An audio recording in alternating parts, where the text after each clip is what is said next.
That's what love in Arizona means. And that's what the Arizona Human Rights Foundation is here to support. Thank you.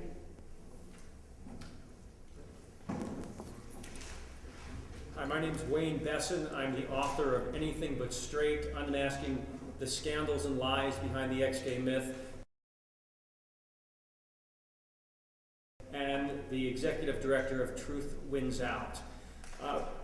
This week, the news has been dominated by Reverend Ted Haggard, and it's after 3 weeks, he apparently is cured. It's interesting because people say, how can this happen? Well, conferences like Love One Out and groups like Exodus International that are at this conference, really what they tell people to do is keep repeating that they've changed, even when they haven't changed, and God will reward them for their faith. Now, this is spiritually abusive, and it's also telling people to lie in the name of the Lord. It's telling people to bear false witness to please God. But, like all actors in a play, at some point, as we saw with Ted Haggard, the final curtain comes crashing down, and they have to take off their mask and be themselves again. And while Mr. Haggard was in the spotlight, what's important really are the other people who are not in the spotlight, who are affected by these groups, like his wife and children. These groups try to create marriages that are doomed to fail. When you go to the Love One Out conference, they're going to trot out all these ex-gays that appear happy. They're going to show you these big, beautiful wedding pictures. But what they're not going to show you are the divorce papers that are almost inevitable years down the line. And the families that are torn apart and shattered, and the kids left without both parents because they're trying to prove a point. Now, why are they doing this? Well, it's very simple.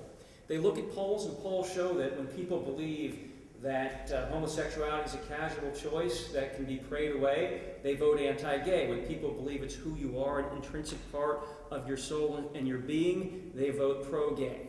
Looking at these polls, they say we need to change the culture, so they put these conferences together to trick and fool Americans in order to vote anti-gay. This is not about science. This is not about anything but political science, or a focus on the family.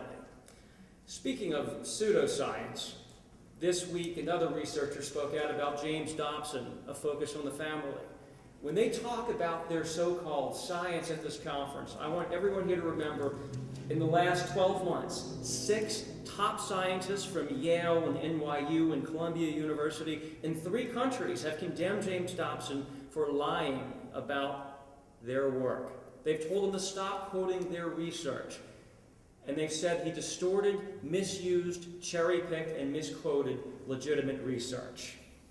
Finally, everybody's got a right to do what they want. However, they also have a responsibility to tell the truth. For example, they need to tell participants that what they do is rejected by every respected medical and mental health organization in the country.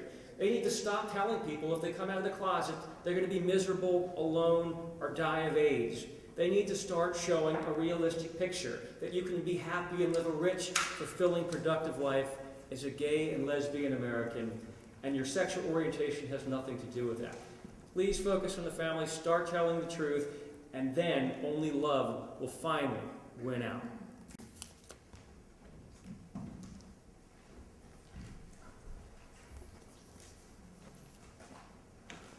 My name is Daniel Gonzalez, and I actually went through one of these ex-gay programs that's being promoted at tomorrow's conference. I'm a former patient of one of the speakers, Dr. Joseph Nicolosi. He's the president of NARTH, that's the National Association for Research and Therapy of Homosexuality. Growing up, I was never really exposed to a lot of gay people. My memories are very limited of them. I grew up in the Baptist church. I remember seeing press releases from the American Family Association in the bulletin telling us not to go to Disneyland because Disney gave same-sex domestic partner benefits to its employees. My only memories of actual gay people are, one, the HIV-positive gay man that spoke at my high school health class, and the other was one of my next-door neighbors who was clearly struggling to reconcile his faith and sexuality and attempted suicide by lighting himself on fire. The issue of my sexuality really came to a head when I went off to college, and that's when I realized that it wasn't just a phase that was going to pass, it was actually that it was my actual sexual orientation. And at the time, I still believed what I believe are the two biggest lies that drive people into ex-gay therapy, and that is one, that you cannot be gay and Christian, and two, that being gay is not a viable and fulfilling way to live your life. And when someone believes those two lies, I believe that they will choose to accept pretty much anything that an ex-gay group tells them. I'm often asked, okay, so the therapist I went to practices what's called reparative therapy.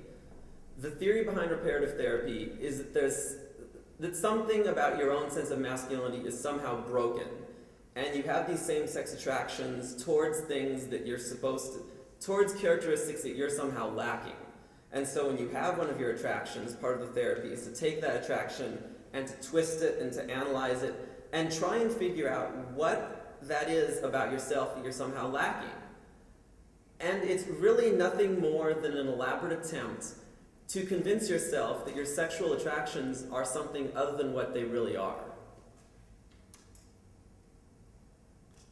What I ultimately learned is that you can change your behavior and you can change how you perceive the world and how you identify, but you cannot change your core sexual orientation and attractions.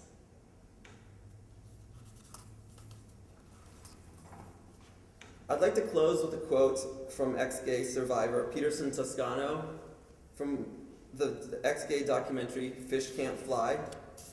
So my dad says to me, "Son, you did your best. Besides, you can't make a fish fly." And Dad's right. You can't make fish fly. But you could chuck a fish across the room, and for a few fleeting moments, it really believes it's flying, until it smashes its head against the wall.